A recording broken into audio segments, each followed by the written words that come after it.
Hello students, welcome to history class. साडी second unit शुरू हो चुकी सी। इस यूनिट का पहला प्रश्न असी कीता सी मगध राज दे उदय अते उसके विस्तार का वर्णन करो। बहुत इंपॉर्टेंट क्वेश्चन है।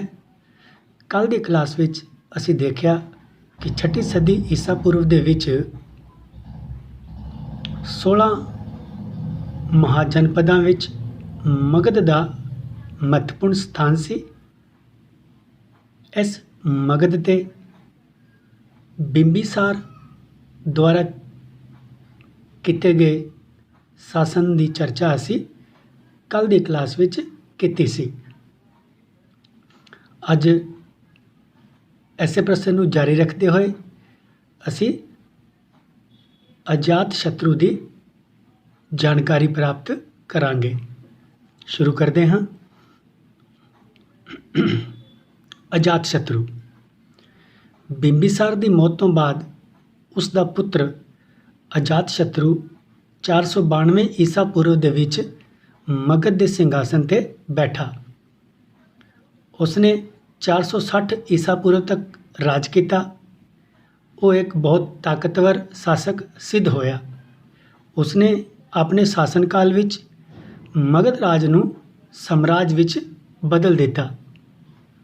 अजातशत्रु नूं सब तो पहला कौशल के राजा प्रसेनचित दे नाल युद्ध करना पिया।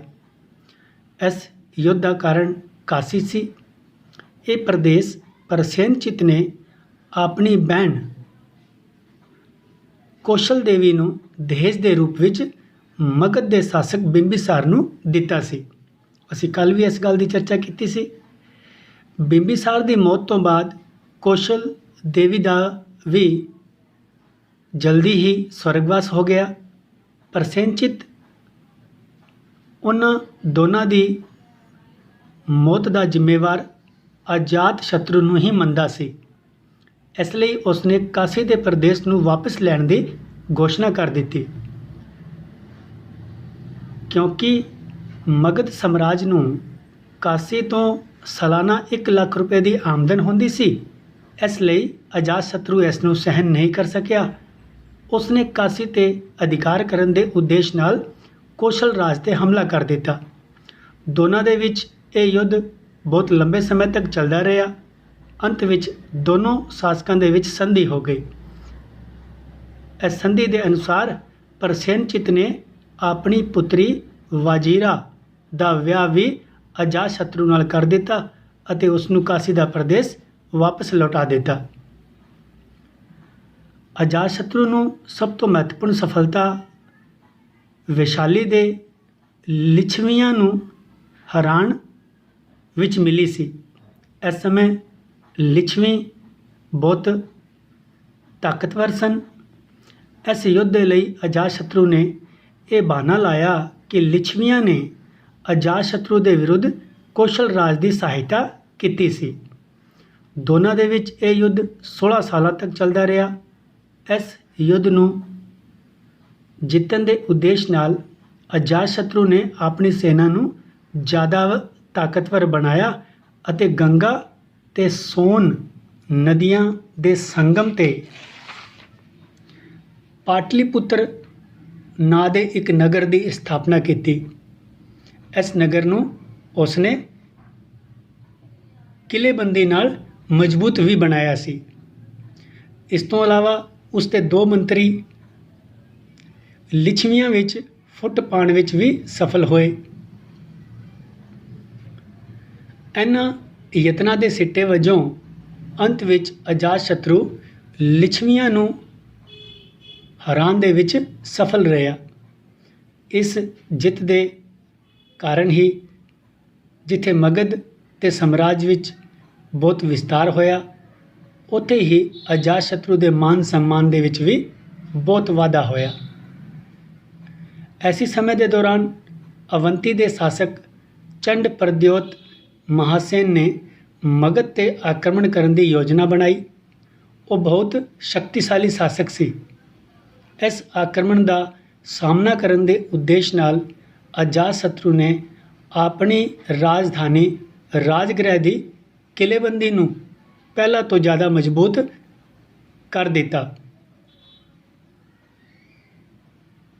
ਪਰੰਤੂ ਜਿਸ ਸਮੇਂ ਚੰਡ ਪ੍ਰਦਯੋਤ ਨੂੰ ਅਜਾਤ ਸ਼ਤਰੂ ਦੀ ਲਿਛਵੀਆਂ ਦੇ ਵਿਰੁੱਧ ਜਿੱਤ ਦਾ ਸਮਾਚਾਰ ਮਿਲਿਆ ਤਾਂ ਉਸ ਨੇ ਮਗਧ 'ਤੇ ਹਮਲਾ ਕਰਨ ਦੀ ਯੋਜਨਾ ਨੂੰ ਛੱਡ ਦਿੱਤਾ। ਅਜਾਤ ਸ਼ਤਰੂ ਵੀ ਆਪਣੇ ਪਿਤਾ ਬਿੰਬੀਸਾਰ ਦੀ ਤਰ੍ਹਾਂ ਧਾਰਮਿਕ ਵਿਚਾਰਾਂ ਵਿੱਚ ਬਹੁਤ ਉਦਾਰ ਸੀ। ਉਸਨੇ ਬੌਧ ਮਤ ਅਤੇ ਜੈਨ ਮਤ ਦੋਵਾਂ ਨੂੰ ਖੂਬ ਸਰਪ੍ਰਸਤੀ ਪ੍ਰਦਾਨ ਕੀਤੀ ਸੀ। ਅਜਾਤ ਸ਼ਤਰੂ ਨੇ 487 ਈਸਾ ਪੂਰਵ ਦੇ ਵਿੱਚ ਰਾਜਗ੍ਰਹਿ ਵਿਖੇ ਬੌਧਾਂ ਦੀ ਪਹਿਲੀ ਮਹਾਸਭਾ ਬੁਲਾਈ ਸੀ। ਅਜਾਤ ਸ਼ਤਰੂ ਦੀ 460 ਈਸਾ ਪੂਰਵ ਦੇ ਵਿੱਚ ਮੌਤ ਹੋ ਗਈ। ਅਗਲਾ ਮੇਨ ਪੁਆਇੰਟ ਹੈ ਅਜਾਤ ਸ਼ਤਰੂ ਦੇ ਉੱਤਰਾਧਿਕਾਰੀ। ਅਜਾਤ ਸ਼ਤਰੂ ਦੀ ਮੌਤ ਤੋਂ ਬਾਅਦ ਉਸ ਦਾ ਪੁੱਤਰ ਉਦਯਨ ਮਗਧ ਦੇ ਸਿੰਘਾਸਨ 'ਤੇ ਬੈਠਾ। ਉਸਨੇ ਆਪਣੇ ਸ਼ਾਸਨਕਾਲ ਵਿੱਚ ਪਾਟਲੀਪੁੱਤਰ ਨੂੰ ਮਗਧ ਸਾਮਰਾਜ ਦੀ ਰਾਜਧਾਨੀ ਬਣਾਇਆ। ਇਹ ਬਹੁਤ ਇੰਪੋਰਟੈਂਟ ਕੁਐਸਚਨ ਹੈ 2 ਨੰਬਰ ਦਾ। ਇਸ ਦਾ ਕਾਰਨ ਇਹ ਸੀ ਕਿ ਪਾਟਲੀਪੁੱਤਰ ਮਗਧ ਸਾਮਰਾਜ ਦੇ ਮੱਧ ਵਿੱਚ ਸਥਿਤ ਸੀ। ਇਸ ਤੋਂ ਬਾਅਦ ਅਨੁਰੁੱਧ, ਮੁੰਡ ਅਤੇ ਨਾਗਦਸ਼ਕ ਨਾਂ ਦੇ ਸ਼ਾਸਕ ਮਗਧ ਦੇ ਸਿੰਘਾਸਨ 'ਤੇ ਬੈਠੇ ਸਨ। ਇਹ ਸਾਰੇ ਹੀ ਸ਼ਾਸਕ ਨਿਕੰਮੇ ਅਤੇ ਯੋਗ ਨਿਕਲੇ। ਇਸ ਲਈ ਇਸ ਵੰਸ਼ ਜਾਂ ਹਰਿਅਕ ਵੰਸ਼ ਦਾ ਪਤਨ ਹੋ ਗਿਆ। ਅਗਲਾ ਪੁਆਇੰਟ ਹੈ ਸ਼ਿਸ਼ੂਨਾਗ ਵੰਸ਼। 420 ਈਸਾ ਪੂਰਵ ਦੇ ਵਿੱਚ ਸ਼ਿਸ਼ੂਨਾਗ ਨੇ ਹਰਿਅਕ ਵੰਸ਼ ਦੇ ਅੰਤਿਮ ਸ਼ਾਸਕ ਨਾਗਦਸ਼ਕ ਦੀ ਹੱਤਿਆ ਕਰਕੇ ਮਗਧ ਵਿੱਚ ਇੱਕ ਨਵੇਂ ਰਾਜਵੰਸ਼ ਦੀ ਸਥਾਪਨਾ ਕੀਤੀ ਸੀ। ਉਸਨੇ ਵੈਸ਼ਾਲੀ ਨੂੰ ਕੁਝ ਸਮੇਂ ਦੇ ਲਈ ਮਗਧ ਸਾਮਰਾਜ ਦੀ ਰਾਜਧਾਨੀ ਬਣਾਇਆ। ਉਸ ਦੀ ਸਭ ਤੋਂ ਮਹੱਤਵਪੂਰਨ ਸਫਲਤਾ ਅਵੰਤੀ ਦੇ ਸ਼ਾਸਕ ਚੰਡ ਪ੍ਰਦਯੋਤ ਨੂੰ ਹਰਾਉਣਾ ਸੀ। ਇਸ ਤੋਂ ਇਲਾਵਾ ਵਤਸ ਅਤੇ ਕੌਸਲ ਸ਼ਾਸਕਾਂ ਨੂੰ ਵੀ ਉਸਨੇ ਪਰਾਜਿਤ ਕੀਤਾ। ਇਹਨਾਂ ਸ਼ਾਸਕਾਂ ਦੇ ਪ੍ਰਦੇਸ਼ਾਂ ਨੂੰ ਮਗਧ ਸਾਮਰਾਜ ਵਿੱਚ ਸ਼ਾਮਿਲ ਕਰ ਲਿਆ ਗਿਆ, ਜਿਸ ਦੇ ਸਿੱਟੇ ਵਜੋਂ ਇਸ ਸਾਮਰਾਜ ਦੀਆਂ ਸੀਮਾਵਾਂ ਦੂਰ ਦੂਰ ਤੱਕ ਫੈਲ ਗਈਆਂ। ਸ਼ਿਸ਼ੂਨਾਗ ਦੇ ਬਾਅਦ ਉਸ ਦਾ ਪੁੱਤਰ ਕਾਲਾਸ਼ੋਕ ਮਗਧ ਦਾ ਸ਼ਾਸਕ ਬਣਿਆ। ਉਸਨੇ 387 ਈਸਾ ਪੂਰਵ ਨੂੰ ਵੈਸ਼ਾਲੀ ਵਿੱਚ ਹੀ ਬੌਧ ਸੰਨਿਆਸੀਆਂ ਦੀ ਦੂਜੀ ਸਭਾ ਆਯੋਜਿਤ ਕੀਤੀ ਸੀ। 364 ਈਸਾ ਪੂਰਵ ਦੇ ਵਿੱਚ ਮਹਾਪਦਮਨੰਦ ਨੇ ਕਾਲਾਸ਼ੋਕ ਦੀ ਹੱਤਿਆ ਕਰ ਦਿੱਤੀ।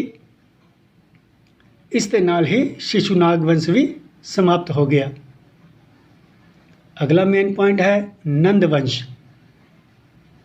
364 ਈਸਾ ਪੂਰਵ ਦੇ ਵਿੱਚ ਮਹਾਪਦਮਨੰਦ ਨੇ ਮਗਧ ਵਿੱਚ ਨੰਦ ਵੰਸ਼ ਦੀ ਸਥਾਪਨਾ ਕੀਤੀ। ਉਸਨੇ 28 ਸਾਲਾਂ ਤੱਕ ਰਾਜ ਕੀਤਾ। ਉਹ ਬੜਾ ਸ਼ਕਤੀਸ਼ਾਲੀ ਸ਼ਾਸਕ ਸਿੱਧ ਹੋਇਆ।